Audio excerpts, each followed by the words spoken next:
So I have around 4 to 5 years of experience, well, both in teaching as well as, as a researcher. Okay. So currently I am, working as an independent security researcher where I, find vulnerabilities, document my research, and I used to be a lecturer at a university where I was working on a project related to ransomware analysis, and I published my research as well with a patent. Okay, so I filed a patent as well. It has been filed. I'm still waiting for the grant. Okay, so that's going to take some time. So I have around, I have two master's degrees, one in networking and telecom from UMKC, USA, and a master's degree in cybersecurity from the University of Auckland. Okay. Now, I don't teach just cybersecurity. I also teach virtualization. I teach networking. I teach programming and a lot of other stuff, but that all of that revolves around cybersecurity. So like if I teach virtualization, I'm going to teach virtualization security. Okay, so my main domain is cybersecurity, and if you want to ask me like what inside cybersecurity, because cybersecurity is a huge domain, so I'm into malware analysis and ransomware analysis. Okay, so that's what I do, what I used to do full time, but now I'm taking corporate trainings as well as some independent research work. Okay, so now I'm also going to talk about which certifications will be covered here because, like I said, this is a batch where we are going to start from the absolute scratch. So, for people who don't know about cybersecurity, you don't have to worry. I know we have some people among us who are highly experienced, like way more experienced than me as well. But you don't have to worry because we are going to start from the very basics. Okay, so there are going to be two certifications that we are going to cover here. Okay, well, actually, three. We haven't included that, but we are going to cover three certifications here. So, obviously, the first one is going to be CEH, the entry level certification. And I just wanted to share my screen. I hope I haven't shared my I think I haven't shared my screen yet. Okay. This whole time I was just talking about myself and didn't even show you my screen. So this is my LinkedIn profile, guys. Can anyone just let me know if you can see my screen? Okay, so this is my profile. uh, I have around 4 years of experience. Okay, uh, partly as a researcher, partly as a corporate trainer, partly as an independent security researcher, an IT consultant as well. Okay, so that's what I do. And like I was telling you, I have a degree in networking and telecoms, master's degree from UMKC USA, and I have another master's degree, uh, especially in cybersecurity from the University of Auckland, New Zealand. Okay. To my credit, I have a few certifications. Okay, I have the CCNA, CCNP, a few cybersecurity certifications and badges, and then the one that I recently acquired was the VMware Certified Professional Data Center Virtualization. Now, I am into virtualization, but what I'm more interested in is the security perspective, okay, of this data center virtualization. Like, how can I uh, analyze the security of a virtualized data center, and how can I strengthen those security mechanisms? Okay, and then I worked on a few projects. I have a few publications, like I was telling you. So that's my profile, and you can connect with me whenever you want. Okay. Now, what I was going to talk about are the two or the three certifications that we are going to cover here. Okay, so the first certification that I'm going to talk about is obviously CEHV 11, which is widely recognized, okay, and is considered to be a beginner based certification. Okay, so now why are we going to teach the contents of this certification in our course because it has almost everything that a beginner requires to get a nice job in cybersecurity. So it has, all these contents that you see on the screen. Let's talk about the first one. So basically, whenever you have to get a job or whenever you apply for a job, what happens is there are some frameworks, okay, and those frameworks are standardized. So those frameworks apply to all the companies across the world. Okay, so for cybersecurity, there's a framework called NICE, which has been created by a bigger body called NIST. Okay, so whatever is in this framework has to, be fulfilled by the industries worldwide. Okay, so that is why organizations are going to look for individuals who have certifications that map to this particular framework.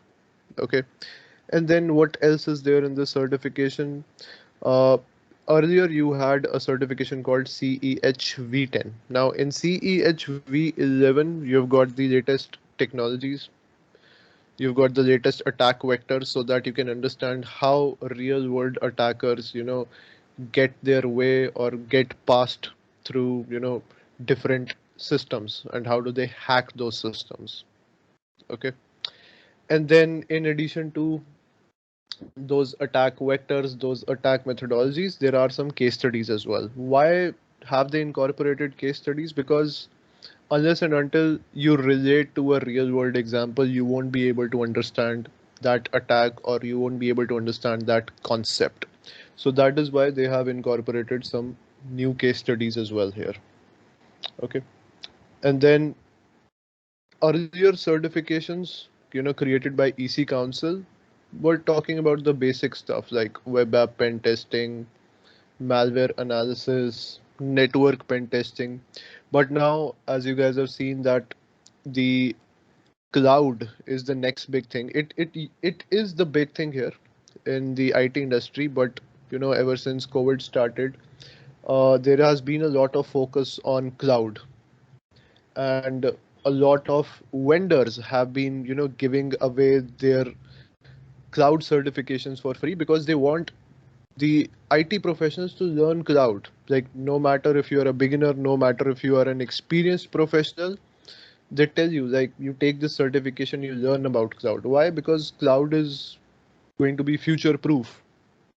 Those days are gone where you actually have to rent out data centers and you have to manage them, because since that process is really exhausting, that is why every organization has, almost every organization has shifted their focus to cloud. Now, what else? Also, like, we used to have our legacy devices with us, laptops, phones, desktops, okay, servers. But now we have seen an increase, a surge in the IoT devices as well. Now we are surrounded by how much? Around 20 to 25 billion IoT devices. Okay, and a problem there is that due to their limited size, okay, due to their small size and the ease of access that they provide, it is very hard to create security mechanisms for them. And since there are around 20 to 25 billion IoT devices, you really need to secure them. Okay, because these days every aspect of our life is controlled, maybe directly or indirectly, by these devices. You've got Google Home, you've got Amazon Echo, you've got your smart bulbs, you've got smart thermostats, you've got smart doorbells. Okay, imagine if all of them get hacked. Okay, what's going to happen? Your life is going to get impacted, in a negative manner. Okay, so that is why in CHV11 they have also discussed how to secure IoT devices. Okay, so this is basically the overall structure of what is covered in CEHV11. So you've got some hacking challenges, but you're going to go through these hacking challenges later, not right now. The only thing which is I won't say outdated, but is mapped to the previous version is the OWASP top 10. Okay, so I'll talk about what OWASP top 10 is as well. So OWASP top 10 is basically a list of the top 10 vulnerabilities that are there for web applications. Okay, and the OWASP top 10 that is included here is the one from 2017. A few days ago, just a few days ago, OWASP top 10 2021 has been released. Okay, there's just a draft for it, but I guess next week we are going to see the OWASP top 10 2021. Okay, so this OWASP top 10 list comes after 4 years. Okay, so we had a list in 2013, then we had a list in 2017. Now we have the list of top 10 vulnerabilities in 2021. And those vulnerabilities have shaken up. Like what used to be there in 2017, some of those vulnerabilities are not even there in 2021. Okay, so I'm going to try my best to teach you OWASP top 10 2021 and not 2017. Okay, some of the vulnerabilities still apply, but most of them have been changed. Okay, so we are going to go through these hacking challenges on steroids later. I have this, wait, let me show you. I have this EC Council subscription through which I'm going to give you I'm going to teach you the official lab portion of EC Council. Okay, so I have this subscription and I have around 12 challenges in this subscription, and those challenges are more than enough to pass CEHV 11 practical certification. Okay,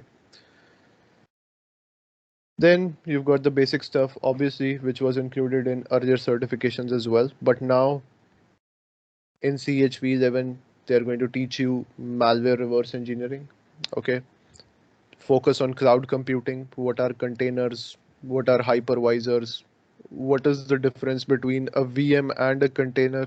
Okay, how how good is Docker and how better is it than the virtualization. Okay, then how can you secure a swarm of Dockers, Kubernetes? How can you secure that? That is also discussed in V11.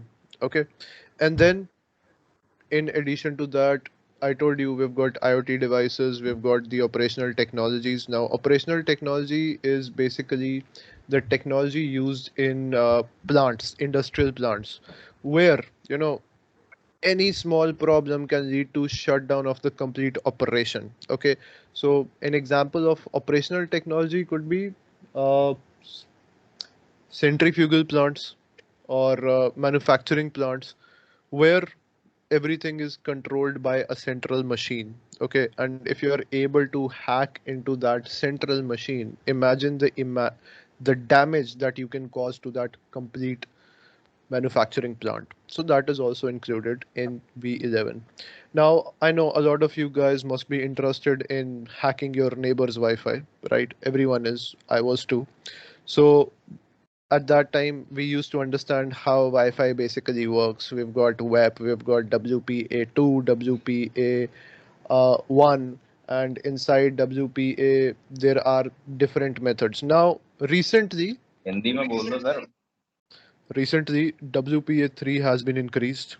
Okay, and Hindi में भी बात करूंगा, बाकी लोग क्योंकि English ही रखूंगा, अभी बीच बीच में जो आपको डाउट्स हुए मैं हिंदी में क्लियर कर दूंगा. ठीक है, टेंशन मत लो. Okay, so now you also have WPA3. Okay, so WPA3 has been released in 2019, and now the whole world is going to follow WPA3 because of its security mechanisms. So we are also going to look at how we can understand the basic security concepts related to WPA3 and how can we attack them. Okay. In addition to this certification, we are going to go through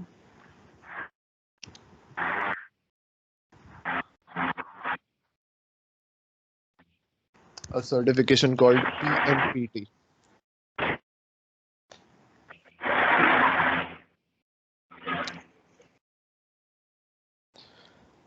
Now, This is a certification which is, very different from CEH. Why? Because most of the certifications are gamified. Okay, now what is gamified here? To make it very easy for the learner, they don't give you, real world challenges straight away in the beginning. But this one, this certification expects you to, go through real world examples and test different security systems. Okay, and this one is way too realistic than the other ones. So if you go through this web page, you're going to find out that this exam is around 5 days long.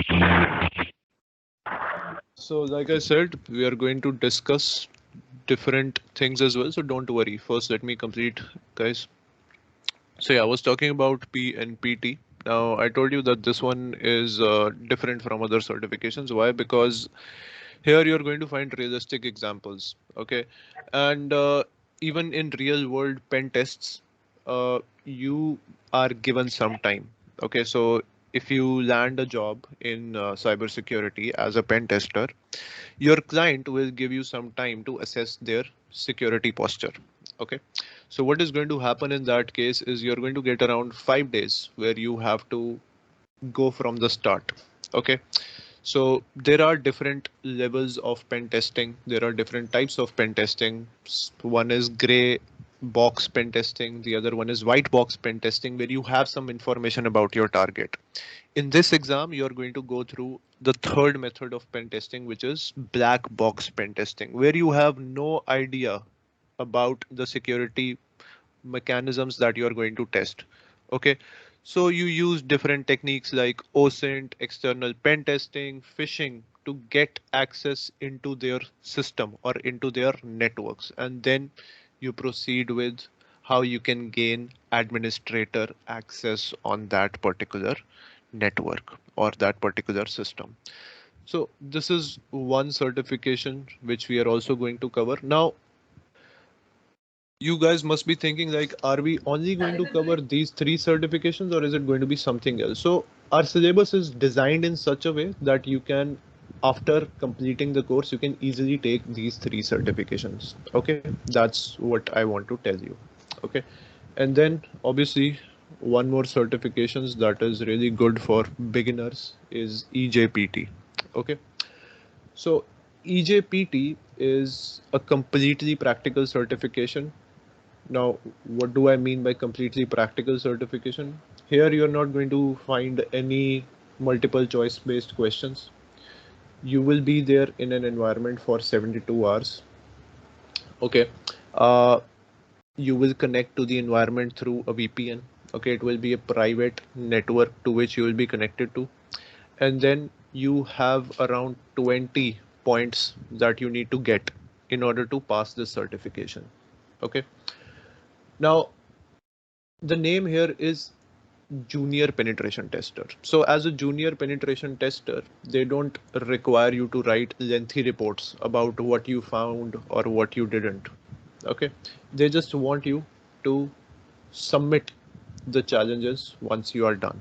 Okay, so this is again a very nice certification. It is also accepted worldwide and it is going to test you on a lot of topics like programming for cybersecurity, networks for cybersecurity, a little bit of scripting as well, bash scripting. Okay, plus pivoting, like how can you gain access, from one network to another. Okay, so that's called pivoting or jumping. So from one private network to another private network. So overall, if we are able to cover this much syllabus, then there is nobody who can stop you from, getting or landing a successful job in cybersecurity.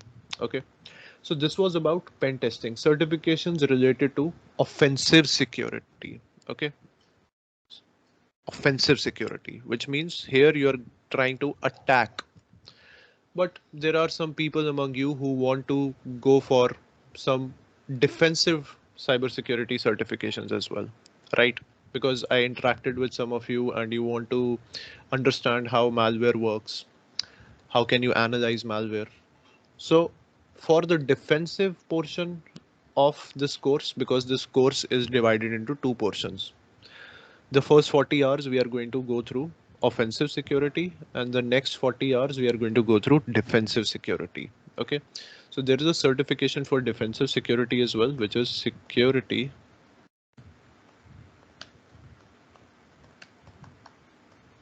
blue team. Okay,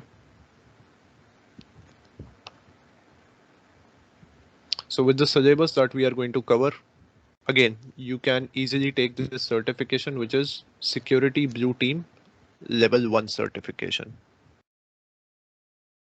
So everything that you see here, digital forensics, SIEMs, because we are going to work with SIEMs like Splunk, QRadar, and OSSIM. So that's an open source SIEM. I'll talk about that as well. Okay. Along with that, how can we analyze, phishing emails? How can we focus on email security? Everything will be discussed there. Okay. So this is what we are going to cover, in 2 to 3 months over the period of this course. Now, I just want to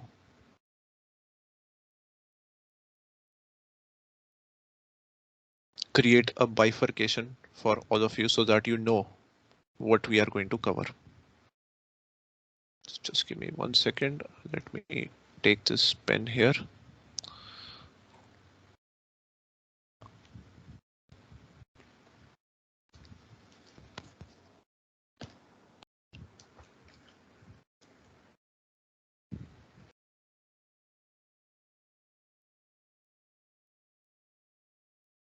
So this is data heist.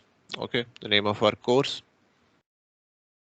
So we are first going to start with the intro. Now, intro to what? Because we need to go through the introduction of a lot of concepts so as to understand this course in a better manner, right? So first of all, we are going to start with the intro to networking. Some of you must be familiar with this, some of you might not be familiar with this. So for those of you who are already proficient in networking, this will act like a refresher. Now we are not going to go through the complete networking concepts. We are only going to take up those concepts which are, enough for us to start this course. Like the security mapping of OSI model to different frameworks. Okay, so like how can we map the different layers to the frameworks that we have? Like what happens on layer 4? Why are ports necessary? If we are trying to hack a machine, how can we get to know which services that machine is running?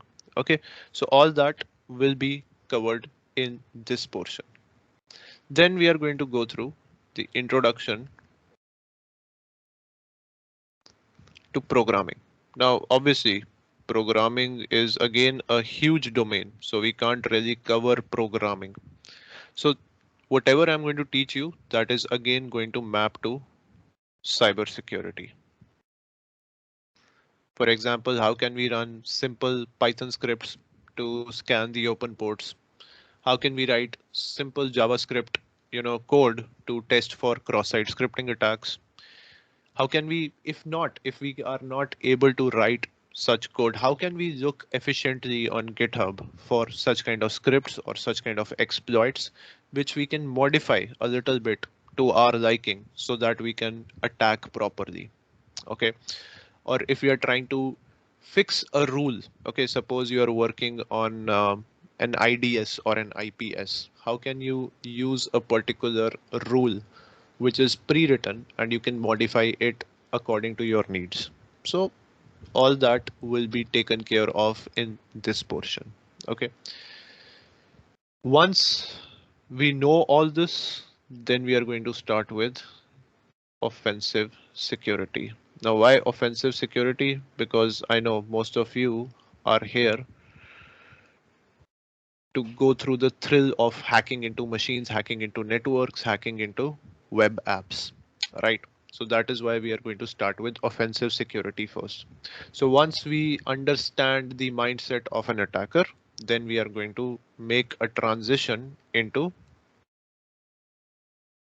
defensive security. So this is basically a broad overview of what we are going to go through in this course. Now, obviously in offensive security, we are going to see Linux hacking, Windows hacking, Android hacking or Android pen testing, smart EV hacking, which is smart vehicles or electric vehicles hacking through the help of a simulator, web app hacking. Okay, so a lot of portion is covered in offensive security. Then in defensive security, we are going to start with the basics of assembly language, malware analysis, SIEMs, digital forensics, hard drive forensics, live memory or volatile memory forensics, and towards the end we are going to go with SIEMs. Okay, so this is basically the whole overview of what we are going to go through in our course. Okay, now before we get started, because I'm not going to teach anything today, I just want to let you know this is what we are going to cover and what certifications will be, touched or covered in this course. Okay, so that once you end this course, you will be able to successfully take those certifications without having to worry about if you'll pass or if you'll fail. Okay, because you're going to get homework as well every day, which you obviously have to complete in order to find out where you stand. Okay, so let's talk about the requirements here.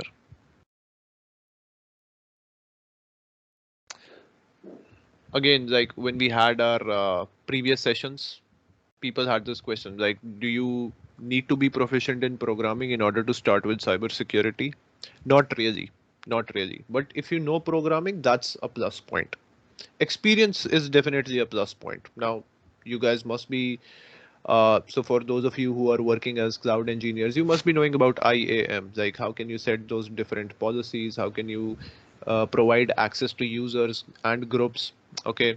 For people working on Azure, you must be familiar with Active Directory. Okay, because without Active Directory, you can't really, I mean, Active Directory is, one of the main points or the core significance in Azure as well. Okay. So if you know Active Directory, then how can you hack into Active Directory? So if you're familiar with terms like forest, domains, then good enough. But like, again, I'm going to tell you, if you are not, if you are a complete beginner, then those portions that we are going to start our course with, introduction to networking, introduction to programming, then after the completion of those two modules, you're going to gain that basic knowledge. Okay. Those are some of the requirements. Then let's talk about the device requirements. Now, what kind of a device do you need to have for, this course? The minimum requirements are 4 GB. Okay. Now, if you have a device with 4 gigs of RAM and somewhere around 128 GB of your HDD or STD, you can perform most of the practicals. Like I said, you can perform most of the practicals. Some of the practicals or some of the labs that you cannot perform, we can set up VMs for that. Okay, we can set up virtual machines on cloud and you can run on, or you can run your labs on VMs. Otherwise, there are a lot of cybersecurity platforms which also provide you a cloud-based access or a browser-based access through EVE-NG. So you can also go through those labs if your system resources are not that much. Now let's talk about the ideal requirements. Ideal requirements for this course. So if you have around 8 GB of RAM, you can cover up everything perfectly. Okay. Now this is the first course for cybersecurity by KSR, and we are hoping to come up with advanced courses as well. So obviously for advanced courses like malware analysis, where we are going to, go from 0 to 100 in malware analysis 8 GB won't be enough because we'll be running, different machines for static analysis and dynamic analysis. We'll be taking snapshots, every now and then. So that is why uh, at that time 8 GB won't be enough. We would require at least a system with 16 gigs of RAM. Okay, and then for uh, Active Directory hacking. Okay, again, for even for Active Directory hacking, a lab that you have to set up by yourself. Okay, not take a lab by any cybersecurity platform that we are going to work on, then even at that time, if you have to set up each and everything by yourself, you need around 16 gigs of RAM for everything to work properly. 8 is okay, but you're going to find a lot of things lagging there. Okay, so for highly advanced topics, if you cannot, you know, practice them on your device, then I can show you those concepts. You can revise those concepts, and if your organization allows you to, or if your organization gives you some resources to practice, then you can make use of them, or we can set up a lab on cloud in order to do that. That is also possible. Okay, so there are a lot of ways through which we can practice what we are going to cover. Okay, so 8 GB RAM, 128 GB hard drive is more than enough. Now, it doesn't need to, you don't need to worry about the original operating system that you have. Like I have Mac, some of you will have Mac, some of you will have Windows. Okay. Initially, when we are going to start with our course, we are not going to work on either of these two. We are going to start with Linux. Okay. So Linux comes in a variety of flavors. You can have a Linux distribution for programming. You can have a Linux distribution for digital forensics. You can have a Linux distribution for pen testing. Okay. Now, which one to proceed with? Okay. You can only take one. You can just take one, whichever you like. Like if you are good with Ubuntu, or you like the UI of Ubuntu, you go ahead with Ubuntu, and the only thing that you need to do is download security based tools. But the problem here is that you will have to download those tools manually again and again. Okay, as we cover our different concepts, because almost in every class we are going to go through something new, and there will be a tool required for that particular concept. So that is why for a distribution like Ubuntu, you would have to download new tools. Most of you are familiar with this operating system called Kali Linux, and it lives up to its hype. Why? Because it has almost everything installed on it. You want Visual Studio, it's there on Kali Linux. You want any uh, tool that helps you become anonymous. Okay, you want Anon Surf, you want Tor, it's there on Kali Linux. Okay, you want a reverse engineering tool, it's there on Linux. So almost everything is installed on Kali Linux already. But depending on your system requirements, if you are, because Kali Linux is a heavyweight system, okay, it demands resources. It can work with 2 GB of RAM as well, but you're going to find a significant difference in how it works. So if you have some constraints where you're not able to run Kali Linux properly, then there is another system. There is another distribution called Parrot Security Linux. Okay. So Parrot Security is very lightweight for those of you who have 10-year-old laptops or 13-year-old laptops, and you think that you need to buy a new laptop seriously because those old ones cannot work. Let me show you, let me tell you that if you install Parrot Security on those old laptops, your devices will come back to life. Okay, because it's highly lightweight, it works smoothly. I have a device which is around 12 years old. Even Windows 7 wasn't working properly on that device. So I single booted my computer with Parrot Security and it works perfectly. I even use it to code. Okay. If I have to develop, or if I have to use, or if I have to code in React Native, it works perfectly on that system. Okay. I can install all the libraries, all the packages without any lag. Okay. And then everything becomes scenario specific, for Linux. So for offensive security, you've got Kali Linux and Parrot security. Okay. If you want to install malware analysis tools or blue teaming tools on these distributions, you can do that. Like for teaching, I use an operating system. I use Kali Linux 2021. So a few days ago, Kali Linux 2021.3 came out. Okay. I have 2021.2. And if there is any tool which is not there on Kali Linux already, I just use the apt repository to download it. And in the worst case scenario, if it is not there on the official repository, then I just use GitHub to download that tool. It's that simple. Okay. But if you want to download all the different types of operating systems like Surugi Linux, Flare VM, then you can do that.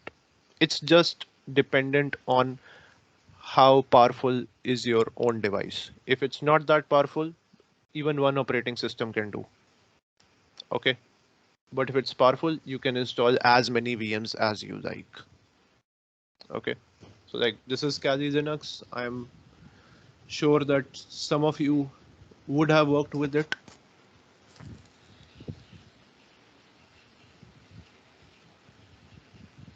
Okay, so this right here is Kali Linux.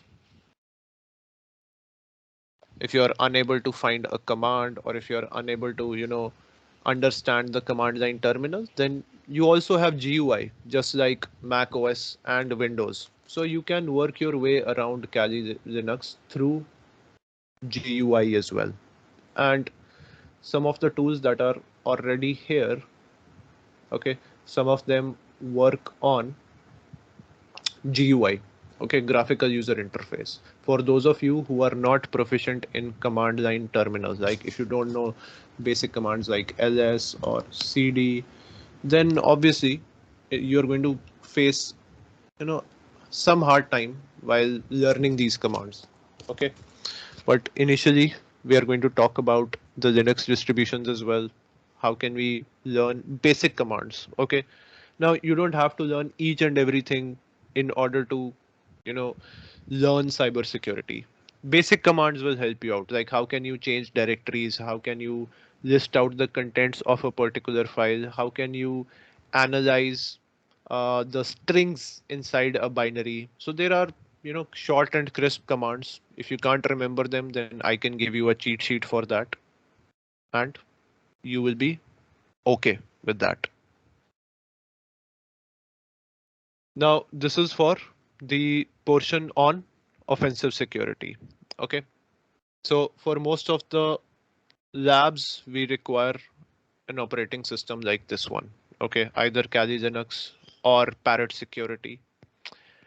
But for advanced labs on malware analysis, where we know that most of the malware is designed for Windows. Okay. How do we go through those labs then? Now you have some commands here on Kali Linux as well, like wine, where you can run Windows executable files on Linux. That's possible. But you don't have that, you don't have the complete access. So in order to become a good malware analyst or a malware researcher, you should have a Windows VM as well. Okay. But you guys know how difficult it is to install security tools on Windows. Okay, how difficult it is. So there is a distribution for malware analysis specifically for Windows. Specifically for Windows, because most of the ransomware, most of the malware is designed for Windows. Okay, so it's necessary to understand how those attacks work. So in order to analyze those attacks or those threats, or to understand the command and control infrastructure of highly advanced ransomware strands, you need a Windows device. Okay. But that Windows device should be separated from all your devices in the network, because if that malware is able to infect this operating system, and if you have opened all the ports, all the network connections among all your devices in your network, then all other devices can get infected as well. Okay. So what is Flare VM? Flare VM is a malware analysis distribution specifically made for Windows. It has been created by a company called FireEye. I'll just show you what Flare VM is. So this is basically a Windows 7. This is basically a Windows 7 operating system, and on top of this Windows 7 operating system, you are going to see a lot of security tools already installed. Okay, why Windows 7? Because any malware or any ransomware that infects Windows 10 or Windows 11 is also going to affect the previous versions, Windows 8, Windows 7 as well. And plus Windows 7 is really lightweight. It is more lightweight than Windows 10. So obviously this company created a VM on Windows 7. Okay, so initially you need to have a Windows 7 VM. So don't worry about it. How can we get started on this? We are going to definitely talk about it. Okay, so for our initial classes, if you have Kali Linux, you're more than okay. Plus, if you don't know how to install a virtual machine, what is a hypervisor like the one that I have, VMware Fusion or VirtualBox, we'll talk about that as well. Okay, so we'll start with how to install a virtual machine on this software called hypervisor. Okay, or virtual machine player. Okay, so that is what you require for the labs. Now coming to some of the platforms that we are going to use, because you're already paying for this course, so it won't make sense if you're going to pay for the platforms. Okay, so basically for cybersecurity labs,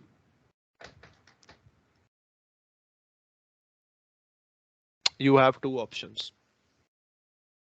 One is DIY, which means do it yourself. Create your own lab. Okay, create your own lab, test the tools by yourself and learn. The other one is through the help of different platforms that are given to you.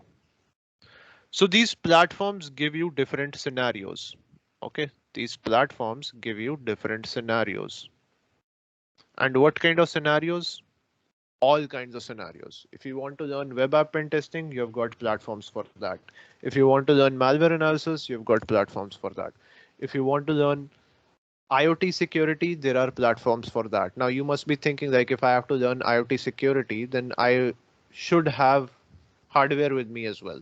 No, there are simulators, there are emulators which you can use, and through those emulators or simulators, you can start learning.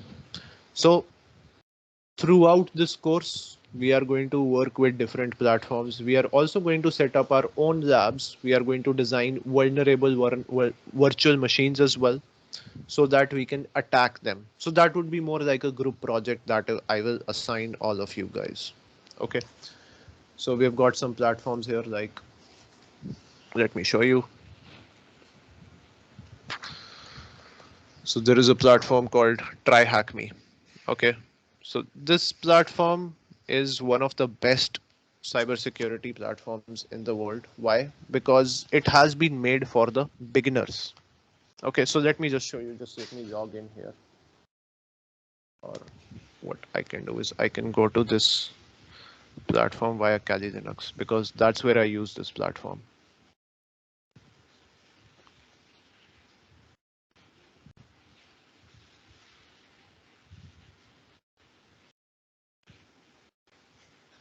So this is TryHackMe. I hope you can see my screen. Okay. So this works on a ranking based system. Okay. You build your streak. Okay. And then there are new labs designed every day. You reach certain levels, and after reaching those certain levels, you can even showcase this on LinkedIn, tell people that you are practicing each and every day. Let recruiters know that you know this much. Okay. So you have different labs here. If you go to practice, then you have Windows hacking series, you have Linux hacking series. So basically you have each and everything here on this platform. Then if you're targeting a certification, a professional level certification like OSCP, then there are platforms that can help you out with that as well. So there is a cybersecurity platform called Hack the Box. Okay, so Hack the Box gives you machines and you are going to hack into those machines. Okay, you create your account here and you start hacking. So these are some of the websites or platforms that are used for offensive security. There are some of the platforms which are used for defensive security as well. Okay, so there is a website called Cyber Defenders where you are going to get different challenges starting from image forensics to Android forensics to network forensics to open source intelligence.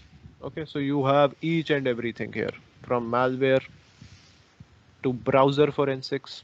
Okay, so Brave is a browser, and how can you analyze a particular case of forensics on that browser using different tools like Dumpzilla? You can use that and you can find out what was the underlying problem. Okay, so everything related to defensive security is there on a platform called Cyber Defenders. You have other options as well. Now these are the platforms which give us labs, you know, already created labs that save our time. But then unless and until you create your own labs, you won't be able to understand. Okay, so in that case, we are going to take a simple virtual machine. We'll install Ubuntu. Okay, we'll install Ubuntu. On top of Ubuntu, we'll deploy a web server. Okay, we can use XAMPP. We are going to deploy a simple web app. We are going to make it vulnerable. We are going to make it vulnerable purposefully. And then using our attacking operating system, we are going to attack that. Okay, so that's how it's going to work in these 2.5 months of our course. Okay, so obviously the first thing that I want you guys to do is go to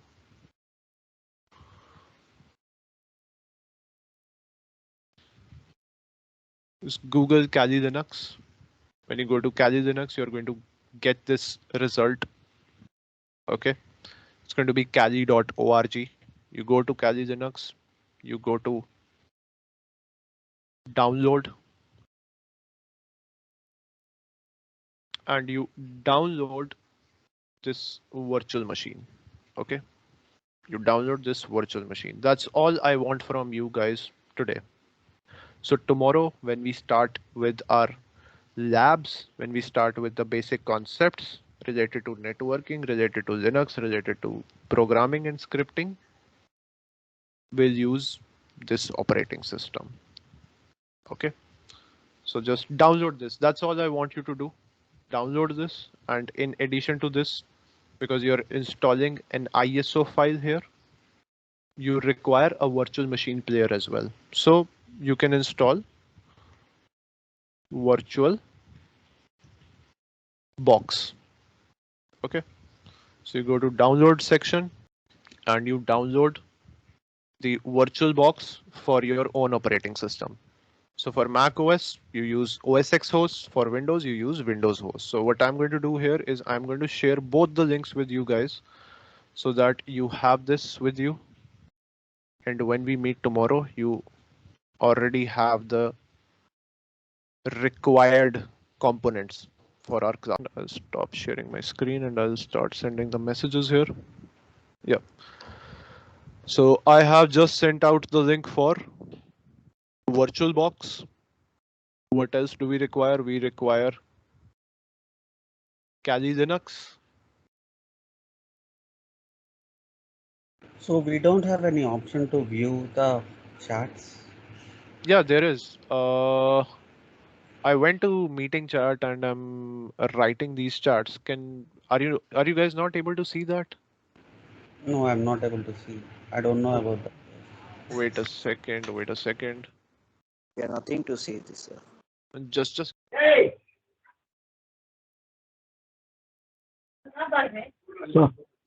Guys, please fill that form so that I can able to share the recorded session with you. I shared one link in the chat box.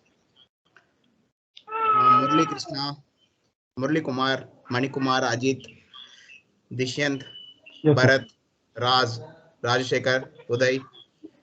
Guys, please fill the form. Hey, I can't see the I will share the form again. See the we are unable to view the form. The chat box, guys. Just do one thing. Please send your WhatsApp message to this number. I am sharing my number. It's a 9916961234. You can able to see my number. No. In the chat box, guys. Chat box. We don't have an access to check the chat box. That is what we are trying to tell. Yeah, I am able to look at the chat box, but I believe, Mahesh, so I guess this has been disabled for the other participants. So if you can enable it for other people. Give me your phone number. We will contact Adira, with WhatsApp. do one thing. Share the initial screen of our WhatsApp number. Share the screen and they can take a snap. Okay. The initial KSR logo screen is there, right? Just share that and they can able to take a snap and just ping me, guys. So that once it's the session, I will. By end of the day, I will share the recorded session. I need to some editing in this, so I will share with you. Okay, so can you see the screen, guys? So this is the number, and this is the number that you can, reach out to Mahesh on WhatsApp as well. If you can see my screen, just please confirm that. Adirat sir, one doubt. Yes, we can see. Yeah, right now I have the Kali Linux of 2020. Can I update this to 2020? Is there any options in this? Yeah, so you have upgrading options as well. So you can just use sudo apt full upgrade. Okay. If you don't have to do it right now, we can do that tomorrow as well when we actually start with the classes. The last 2020 version I have. Okay. The only difference is that now you have a lot of tools already there. What used to happen that in the previous year, in the APT repository, there were still a good number of tools, but not all. So the most tools that you would see on Kali Linux were for pen testing. Okay, but now you have tools for forensics. You have tools for malware analysis as well, like Ghidra, IDA, and others. So that's why it's beneficial to have 2021. And if you really have to upgrade, so upgrade to 2021.3, which came out yesterday. Okay. No doubt here. Okay. So Adirath, one more doubt for me. Yeah, sure. Go ahead. See, if I install those things, okay, as you said, my Windows will not get affected and my files, of course, nothing will happen, right? Because as it's ISO file, hope it will not make any difference. No, not at all. See, I'll see whenever we deal with a particular concept, I'll tell you that at this particular time, you need to disconnect your VM from the network, and you don't have to enable folder sharing between your host operating system and your VM. Okay, because in the later part of this course, when we deal with malware analysis, initially I'm going to teach you samples of malware analysis, but there will be times when we will be dealing with real world malware, like we are going to analyze WannaCry ransomware. So at that time, I'm going to give you a disclaimer that, hey guys, you definitely need to disconnect your VM from the network. Okay, so at that time I'll let you know. For now, if you install Kali Linux, nothing is going to affect your host operating system, which is Windows. Okay, this VirtualBox to be installed before Kali or after the Kali Linux? Like, see, what is going to happen here is I'm going to take you to my screen. Just let me write this down. So you can download anything, don't worry about which one needs to be downloaded first. Once you have downloaded both, what we are going to do is we are going